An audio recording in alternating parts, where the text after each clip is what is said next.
दोस्तों, हमें कई बार ऐसे लोग मिलते हैं जो हमें उकसाते हैं, गुस्सा दिलाते हैं, अपना वर्चस्व कायम करने के लिए बेवजह हमें अपनी ताकत दिखाते हैं। ऐसे लोगों के साथ हमें कैसा व्यवहार करना चाहिए, आज की हमारी कहानी इसी बात पर आधारित है।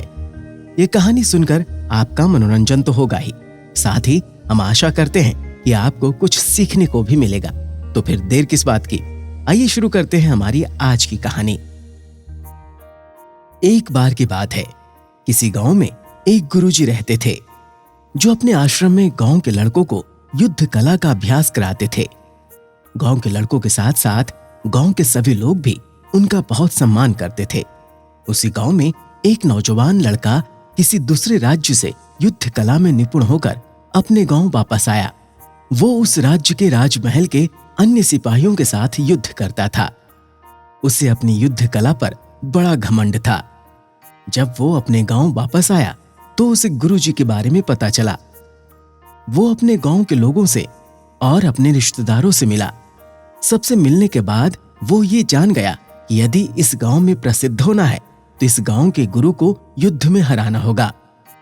लेकिन गुरुजी उस लड़के से युद्ध क्यों करते भला? लड़के ने गुरुजी से युद्ध करने की एक योजना बनाई। उसने सोचा कि वो गुरुजी को उकसाएगा और फिर उनसे युद्ध करेगा। ये सोचकर वो गुरुजी के आश्रम पहुंचा और उन्हें पूरा भला कहने लगा। कुछ ही देर में आश्रम के सभी छात्र बाहर आ गए। गुरुजी के शिष्यों को गुरुजी का ये अपमान सहन नहीं हो रहा था। सभी छात्र आग बबूला हो रहे थे, लेकिन गुरुजी की आज्ञा के बिना वे छात्र कोई भी कदम नहीं उठा सकते थे। वो लड़का लगातार गुरुजी का अपमान करता जा रहा था और अंत में गुरुजी अपने आश्रम के बाहर आ गए। लड़के ने गुरुजी को देखते ही अपशब्द कहना शुरू कर दिया। कुछ देर तक लगातार ये सिलसिला ऐसे ही चलता रहा। गुरुजी शांति और संयम के साथ उसकी बातों को अनसुना करते जा रहे थे, मानो गुरुजी के कानों में उसके बोले हुए अपशब्द पड़ ही नहीं रहे हों। गुरुजी के धैर्य और संयम को देखकर लड़का और अधिक चिढ़ गया।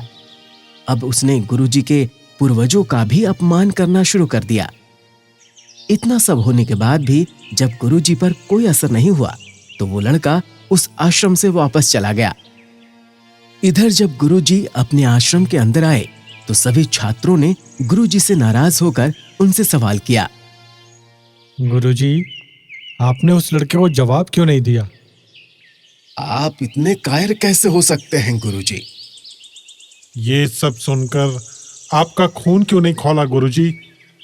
हाँ गुरुजी, आप युद्ध की इतनी अच्छी कला जानते हैं और आप हमें भी युद्ध करना सिखा रहे हैं। अगर आप उससे लड़ना नहीं चाहते थे तो हमें आदेश दिया होता, हम उस दुष्ट लड़के को तुरंत मजा चखा देते। पर आपने तो हमें भी उस युद्ध की आज्ञा नहीं दी। हम अपने गुरुजी का अनादर बर्दाश्त नहीं कर सकते। गुरुजी पहले कुछ क्षण के लिए शांत रहते हैं और फिर अपने शिष्यों से कहते हैं कि अच्छा, मुझे एक बात बताओ, अगर कोई तुम्हें कुछ देना चाहता है और तुम उसको नहीं लेते तो फिर वो वस्तु कहाँ जाएगी? गुरुजी, वो वस्तु उसी के पास रहती है जो हमें देना चाहता है, क्योंकि हमने तो वो ली ही नहीं। इसी बात पर गुरुजी ने मुस्कुराते हुए कहा कि हाँ, यही तो मैं तुम लोगों से कहना चाहता हूं कि जब मैंने उसका अपमान, क्रोध और घृणा ली ही नहीं तो वो उस लड़के के पास ही रह गई। बेवजह अपनी शक्ति का प्रदर्शन नहीं करना चाहिए। जीवन में हमें बहुत मूर्ख और ऐसे लोग मिलते हैं जो बेवजह हमें मुसीबत में डालना चाहते हैं।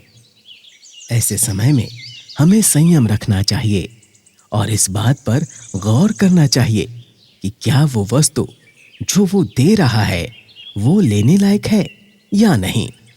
यदि कोई हमारा अपमान कर रहा है तो हमें उससे लड़ने की बजाय शांत रहना चाहिए। गुरुजी की बातें सुनकर शिष्यों को उनकी गलती का एहसास होता है और सब गुरुजी से माफी मांगते हैं। तो दोस्तों, आपने देखा कैसे गुरुजी ने अपने धैर्य और संयम से बेवजह होने वाले झगड़े को टाल दिया। दोस्तों, हमें बेवजह अपनी शक्ति का परीक्षण नहीं करना चाहिए और सामने वाले व्यक्ति की भावनाओं को समझकर उचित व्यवहार करना चाहिए। दोस्तों, आपको हमारी ये कहानी कैसी लगी, आप हमें कमेंट करके जरूर बताएं। ऐसी ही रोचक और मनोरंजक कहानियां सुनने के लिए हमारे चैनल को लाइक, शेयर और सब्सक्राइब करें। साथ ही बेल आइकन जरूर दबाएं। नमस्कार।